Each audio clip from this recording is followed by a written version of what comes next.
Well, we'll stay a while longer on education-related matters because the National School Inspectorate Authority, NaSIA, on October 14 published a list of all schools who've been accredited to run the Cambridge and IB curricula in the country. So as part of the communique, the Inspectorate Authority indicated which schools have been licensed to operate. The Association of International Certification Schools, that's the ASICS, Ghana, has described the publication by NaSIA as defamatory and designed to harm their members. They've also called on the Inspectorate Authority to render an unqualified apology to the schools. Let's bring in Florence Ejepong. She's the president of the ASICS Executive Council, and Simon Peter Atakato is a communications officer for the ASICS. We're grateful for your time, ladies and gentlemen. First off, NaSIA believes the authority of your members have failed to acquire the necessary accreditation to run these international programs in Ghana. How do you then respond exactly to these accusations? I'll start with you, Madam Ejepong.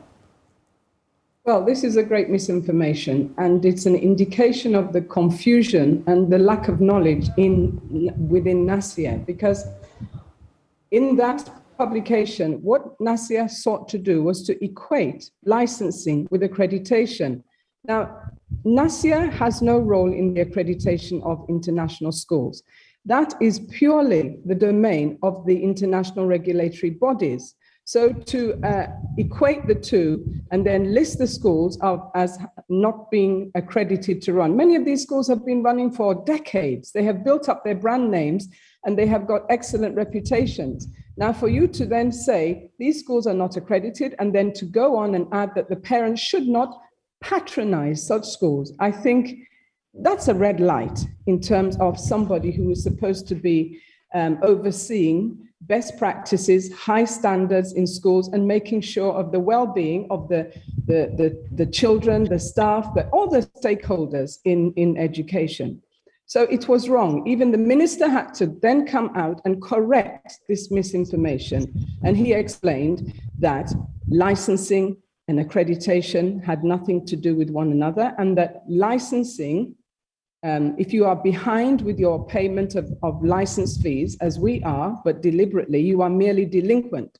And the reason why we are delinquent in paying those license fees demanded by NaSIA is because the fees are in dispute. The fees are in dispute. We do not, we know that the fees haven't gone through the proper process, regulatory process. They haven't gone through parliamentary procedures, and they have not been approved by the Ministry for Finance. And so we had petitioned the ministers of education, the previous minister, Honorable Matthew Poku Prempeh, and the present one. And both ministers were very sympathetic with our case as far as the school fees were concerned.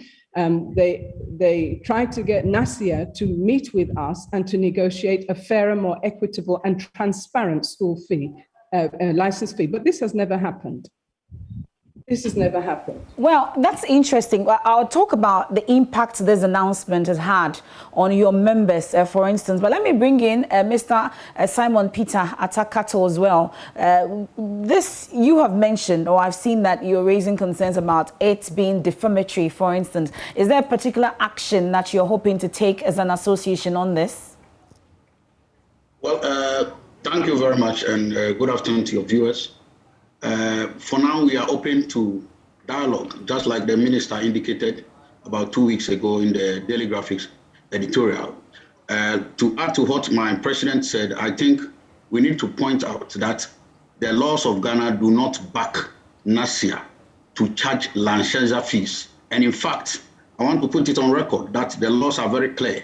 NaSIA does not have the power to license any school in Ghana. NaSIA has 3 objects. NaSIA is supposed to inspect schools, enforce standards, and register schools. Registration of schools is different from licensure of schools. And in fact, if they were supposed to license schools, the laws must determine, and the law-making body, which is Parliament, or the Minister of Finance, must come out and to back and to approve the fees that they are charging. They cannot on their own arbitrarily come out with any fees. As we are speaking, between 2018 and now, there's been a huge jump. We used to pay 200 Ghana cedi to register pre-tertiary schools in Ghana. 200 Ghana cedi, and we were paying it under the Ghana Education Service. With the establishment of NaSIA and the Education Regulators Act 1023, they have come, and some of our schools are expected to pay 12,500. And they are now registering schools according to departments. It is totally arbitrary. It is not backed by any statute or any law. And that goes against the laws of the country. Okay. Well, I know that you're calling for an apology. I was hoping that we would hear. But one concern, one key issue that people have also raised is that how would NaSIA be able to enforce these standards like you talked about if they are not able to license and accredit, for instance? Thank you very much. I think the framers of the law, which is our constitution and the other statutes and enactments, are aware how the various government departments should be funded. We are not averse to payment of fees, but it becomes quite skeptical whilst some schools pay 800 Ghana cedis currently from 200 Ghana to 800 Ghana. ASICS schools, our Association of International Certification Schools, have had a fee increment of 6,125. 6,000, you can just imagine, amidst COVID, that you ask schools to pay 12,500. We are not averse to payment of fees. We are ready to pay fees. If Parliament feels that ASICS operations should be supported, then the right bill should be laid before Parliament. The NaSIA's objects should be restructured. They should be re-empowered. But for now, we can tell you they are clearly going beyond the scope of the authority granted them by the laws. Mr. Sejapong, let me find out if we are in talks as an association, for instance, with NaSIA on this particular situation. I know you're calling for an apology. Has it come yet? And are you in talks with NaSIA? And are they forthcoming? Are they willing to budge when it comes to the position that you've taken and they have taken as well? We haven't had any recent talks with NaSIA, but we have been dialoguing with NaSIA over the very issue. But the MO of NaSIA seems to be that when we meet, we come up with some understandings, some agreements, but within a very short space of time, NaSIA has either reneged on these agreements or just totally ignored them. So that is what we have been going through with NaSIA for the best part of 18 months. So it's very frustrating for us, and so we have informed the minister that we are not cooperating with NaSIA or any demands on fees until the unresolved issue of fees is solved once and for all. And what has been the response to the minister on this position that you have taken in terms of the communication to him on it? Well, as I said before, the ministers, both the former minister and the present minister, have always been quite sympathetic to what we have complained about and the insensitivity of such a hike during a pandemic. So we don't have a problem with the ministers. It's rather NaSIA's failure to carry out instructions given to it by the ministers. Okay. Well, but you're calling for an apology from NaSIA. Has it come? We would like that. Of course, no, it hasn't come. We would very much like an apology, because when that publication on the 14th was issued, it caused a lot of consternation amongst our parents who now were wondering what was happening, because they have been sending the children to the school all this time, and now they are informed that the schools are not accredited to run international programs. So we had to execute damage control. And also, that publication on the 14th was the latest in a whole list of aggressive attempts from NaSIA to collect the unresolved fees. For example, for all schools, private schools who hadn't paid the unresolved fees, she had issued a directive to all banks in Ghana that they should not transact any business with schools who had not paid and could not issue a licensure certificate. Now, this was not only illegal, but put a lot of schools in very serious financial problems. Most of the banks ignored the directive because NaSIA has no legal mandate to direct a bank. But most of the banks had ignored it. Unfortunately, a few banks had complied. We don't know why, but that is what happened and put a lot of our members in serious financial turmoil. Overall, what would you say has been the impact of this? Because you talked about some parents being apprehensive and all. On your members, what would you say has been the general impact on this particular announcement from NaSIA? I think we've managed to do enough damage control for them to understand that something is wrong. Because if you look at the kind of schools that were on that list, who have been operating for many decades, now being described as not unaccredited, then obviously there is something wrong there. There's something wrong. And I think most parents realize that. And so after we explained the situation to them, they were fine. They were fine. But that just indicates the lengths and the underhand tactics that NaSIA is prepared to go to get unresolved fees that have not been through due process. Okay. Well, I'll find out finally from you, Mr. Kato, how far are we willing to go on this particular issue, because you've described it as defamatory, and how far are we willing to go on this, you'd say?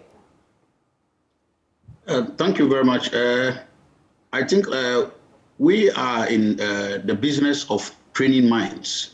We are producing future leaders who we think will be ready to come and make a change in the global community.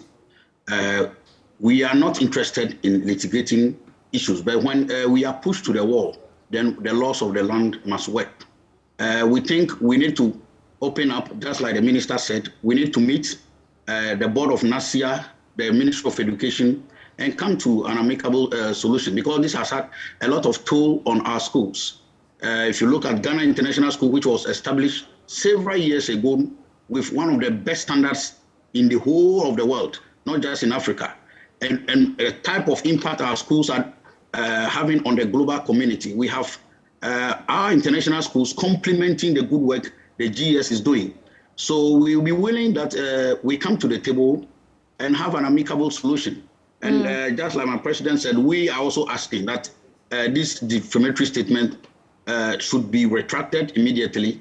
And we also called equally that we think we need a seasoned educationist, someone who has gone through the ranks, someone who understands how the quality of teaching and learning, what to actually look for, to be at the helms of NaSIA, and we don't want to run away from that. Okay, well, finally, Mrs. Ejapong, we know that you run Alpha Beta, founder and all, but let me find out so that we get it clear. Is it that your members are against the licensing and accreditation that is being embarked on by NaSIA, or it is that you want the proper things to be done? We are not against licensing, as we have said. And as for accreditation, we are all accredited. That is nothing to do with NaSIA. Okay. And we are happy to pay the license fees as long as they have gone through due process, they are transparent, and they are attached to some kind of fee structure. We have never been given a fee structure. We've been given invoices, but without a fee structure, you cannot really make sense of what is on the invoice. Okay. So there's a lot of structures that need to be put in place, but we have never, ever said that we don't want to pay. We know we have to pay. And at the moment, we have been called delinquent because we have not paid the license fees because they are in dispute. But as the minister rightly said, that does not mean that we are not licensed. We are licensed, but we are behind with the payment, deliberately delinquent, because we have so many unresolved issues to do with that, the payment of the licensing fee. Well, I must say that we've contacted NaSIA on this, but we've been unsuccessful today. But as and when we get NaSIA, we'll get an appropriate response from them as well. But many thanks, Mrs. Ejapong, for joining us. And also to you, Mr. Peter Kato. Many thanks for your company. Do enjoy the rest of the day.